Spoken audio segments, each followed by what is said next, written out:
I have many Bibles in my library that are not in the English language. Even with the minor amount of Telugu that I know, for instance, I am unable to gain any appreciable amount of understanding from my copy of the Bible in that language of the Indian subcontinent.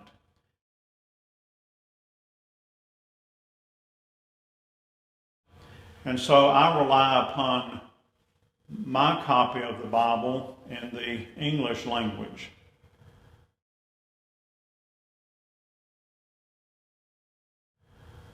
But in addition to having many foreign language Bibles in my library, I also have many different English language versions of the Bible in my library, literally dozens of them.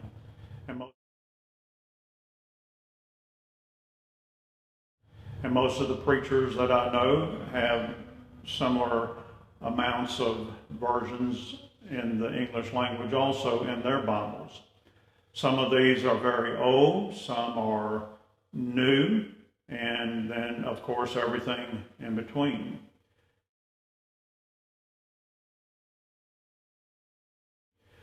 Now, it stands to reason that of all of these, there will be those that will be preferred above others for the goal of understanding what the Word of the Lord is.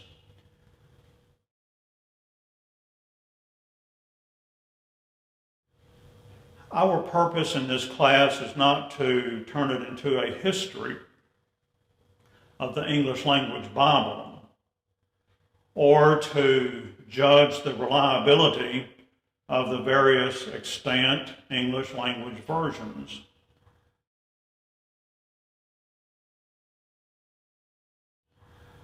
But we do want to remark about several issues of importance, though, because the average person who will not approach this on a scholarly level, yet will still yet have to somewhat grapple with it, even in an indirect way.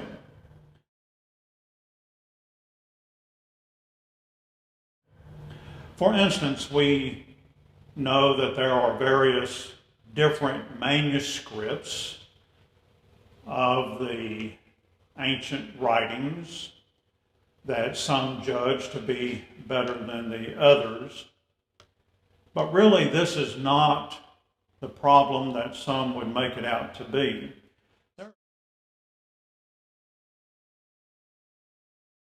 There is really only a very small percentage of verses in the Bible that have any significant variation to them. Usually the variations are quite insignificant in their importance. So that is not the most important worry in choosing a translation.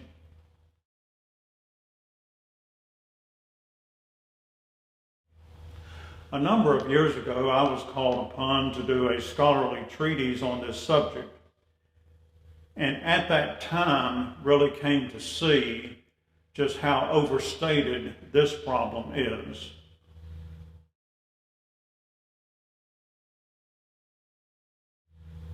The manuscripts that are judged worthy by most of what we call the standard translations of the Bible are just fine for well over 90% of the text. But what is more crucial in my mind is the methodology employed by the translations.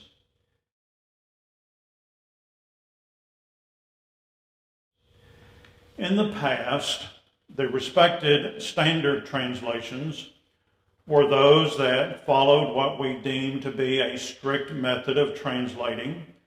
Basically, that meant that those versions were what we called, for the most part, a word-for-word translation of the Bible.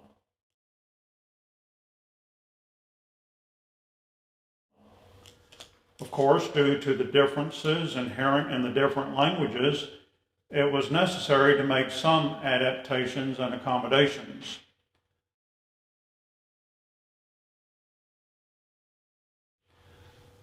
Now, most copies, for instance, of the King James Version of the Bible, those copies employ the use of italics to indicate where there was a problem between the original languages and the target language, that is English.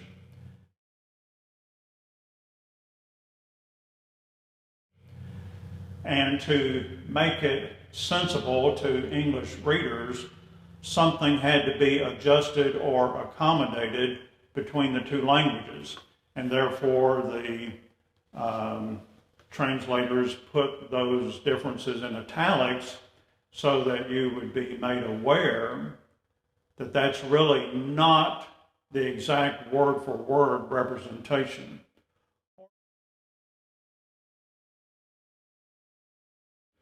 Or perhaps some versions will indicate some matter by use of a footnote.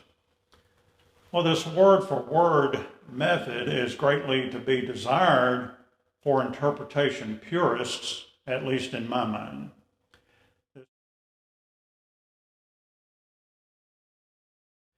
This is the most literal way of expressing in any other language the original writings of the inspired teachers. Now, we know that we do not have any true original writings.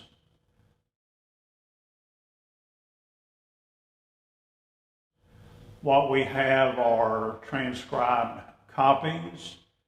We have translations of old manuscripts.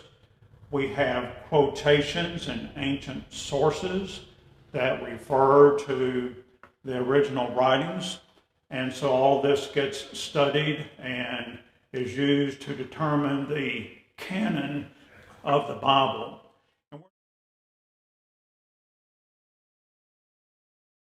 And we're not going to get into all of that in our course. But what I want to suggest to us is that a word-for-word translation, as best as we understand that expression, gives us the best opportunity to have a bias-free rendition of God's Word.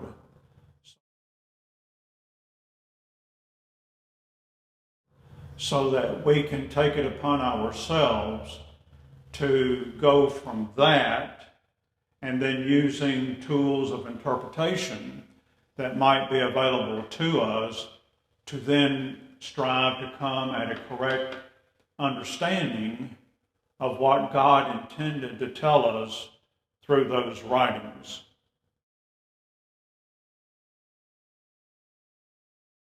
Now, the King James Version that I have referenced is still referred to as the common version in the English language, even after 400 and about 10 years now. But it is quite evident that it will not remain so over the course of the next 400 years.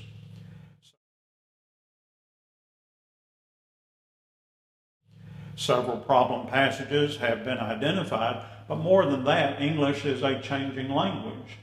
And so the language of the King James Bible has become archaic, not through any fault of its own, but just through the process of the changing of the language, to the point that it almost seems like a foreign language to people.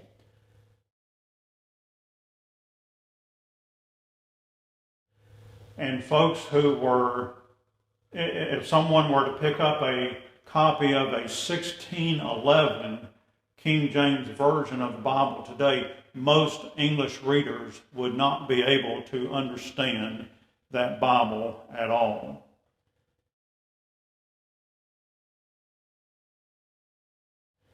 Now, modern research and technology, for example, computers, have resulted in tremendous proliferation of Bibles in the English language, and we're seeing this come to pass in other languages as well.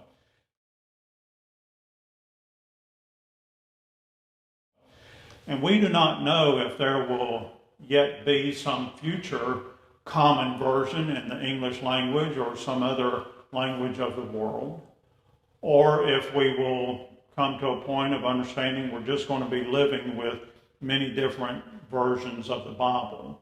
We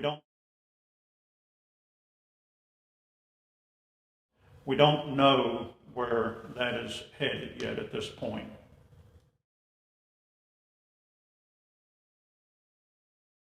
So many of the modern English Bibles have departed from a strict word-for-word method of translation. And this gets back to that conversation we had a moment ago about dynamic equivalence.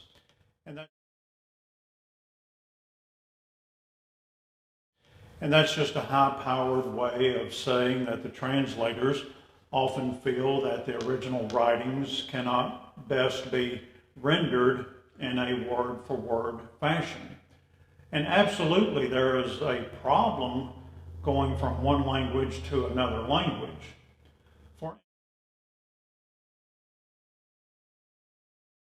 For instance, everybody who studies English very quickly learns in an early study of grammar that the only way to have a proper English sentence is to have a subject and a verb.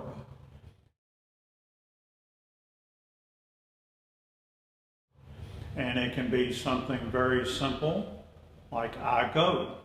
That is a proper English sentence.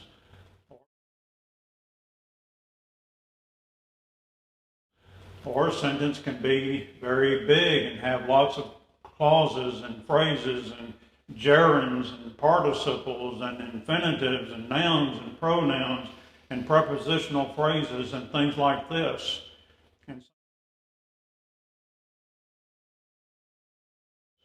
And sometimes sentences can be so complex, though they are technically correct, we suggest to the people you need to break that up and make it more simple so that it can be followed and understood.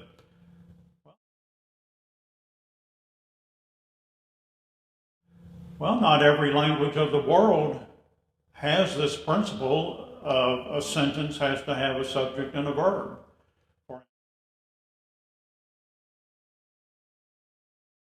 For instance, in Telugu, a language of the Indian subcontinent that I mentioned earlier, there are many proper sentences in Telugu that have no verbs.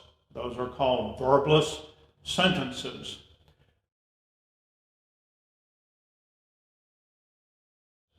Well, that is difficult in English. And when we are speaking through Telugu translators, we have to be careful because the structure of the way expressions are given is quite different from one language to the other. For instance, in English, I would say, I am going to go to the store. But in Telugu, they would say, I to the store am going. And so they have to be prepared to be able to make that transition of not only word for word, but just the whole structure of the sentence. And thus it becomes problematic. So there is some necessity for translators when coming up with a translation of the Bible to make some adjustments. But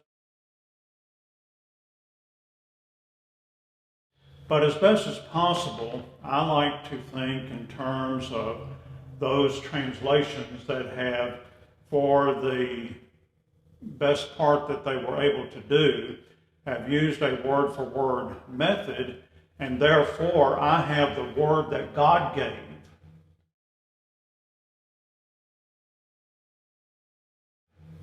And then it is up for me to interpret what he meant by that, what the implication of that is for my life, what I need to do, what I need to believe, what I need to teach other people, versus somebody else putting an interpretation of it into a text and calling that a translation itself.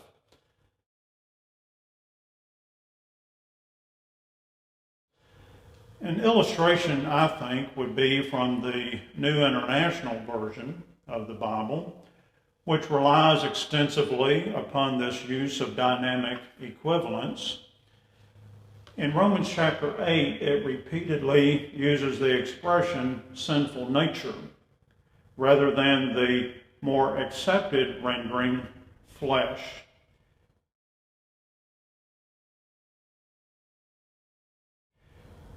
And this appears to be an interpretation, however unintended, by the translators, as well as an effort at translation. Sinful nature is an expression heavily used in Protestant circles to refer to the doctrine that children are born sinfully stained by the sin of Adam.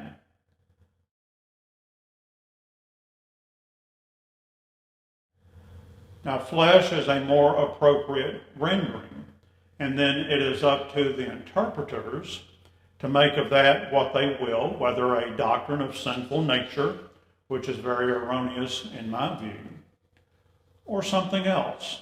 But at least with the word flesh, all interpreters start with an unbiased translation and then can come up with the understanding that they think is appropriate.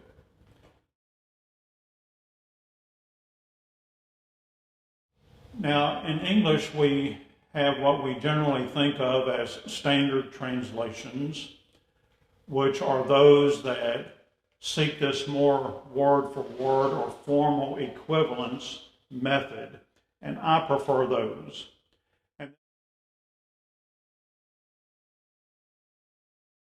And then there are those Bibles that just take much more liberty, some even great liberty, using paraphrasing quite liberally, such as in the Living Bible.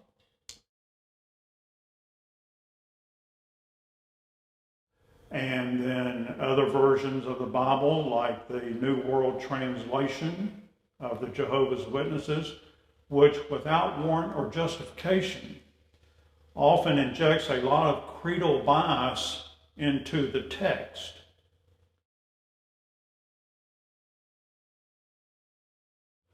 Now, there are many English versions of the Bible, as I've indicated, and some are quite well done and worthy of study for interpretation of God's Word.